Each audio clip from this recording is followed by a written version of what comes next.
When will the day come when our country looks at an Asian child and a white child and says they are just as American as each other?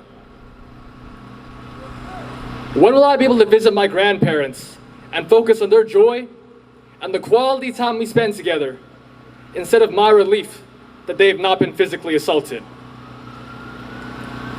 Just this year, I was called a chink in front of others. I did not stand idly by.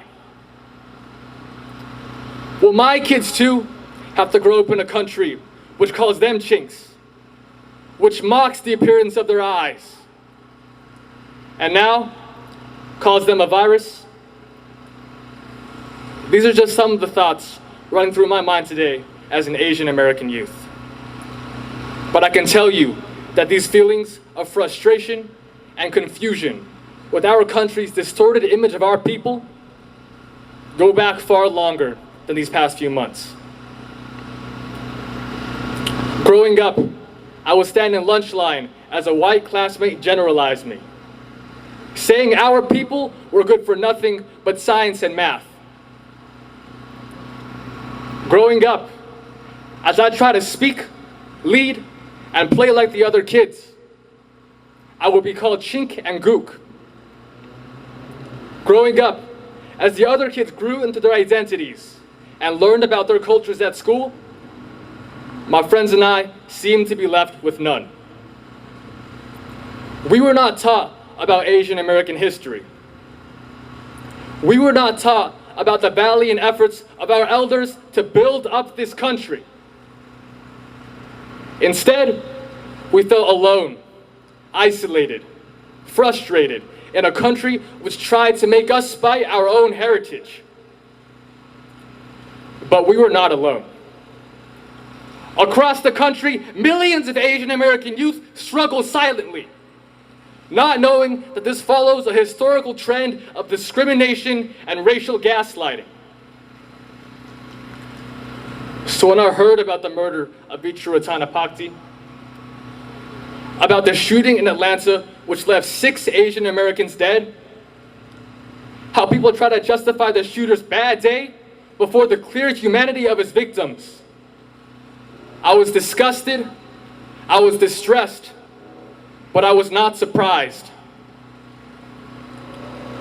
I was not surprised because I had long seen how this country buried itself in ignorance, to the point where it calls its own citizens a kung flu.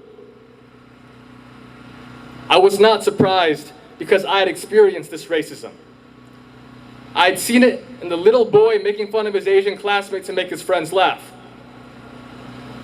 I had seen it in the grown men who grew up with these ideas unchecked and unquestioned, and proceed to pass off racism to their kids. I was not surprised because I too am an Asian American youth who struggles with racist societal norms. And Asian American youth endure and rise above these things much more than we give them credit for.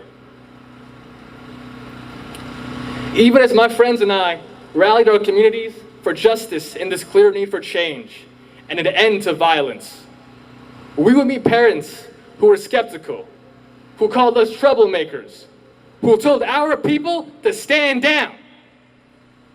Well, look at us now.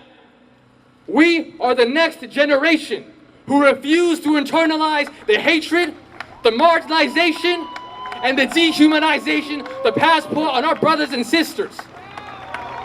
We will not stand down until people stop hurting our elders. We will not stand down until we teach this country about our parents' struggles and contributions. We will not stand down because it has taken national tragedy for this country to realize the legitimacy of our lives. So now, the youth stand up! This is our homeland. Our heritage is precious. Our bodies are strong. Our minds are sharp. We will not stand down. To all my AAPI youth, fight for awareness, justice, and action. Educating yourself is the first step. Spread your awareness about our struggles and our achievements. Use your friends, your social media platforms, your family, your community. These are all powerful assets to eliminate hate.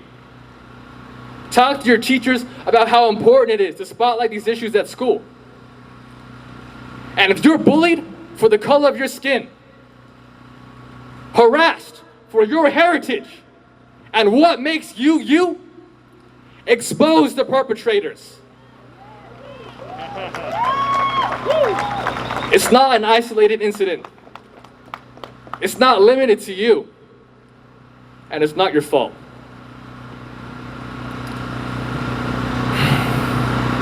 Your standing up sends ripples throughout your community. Your friends seeing you fight back and stand for yourself makes all the difference for this generation's youth. We will not be called chink. We will not be called a virus. And we refuse to be accepted as anything else than equal. We belong here. Yeah. And finally, I think this sentiment resonates within us all. Don't be afraid of those who gaslight you.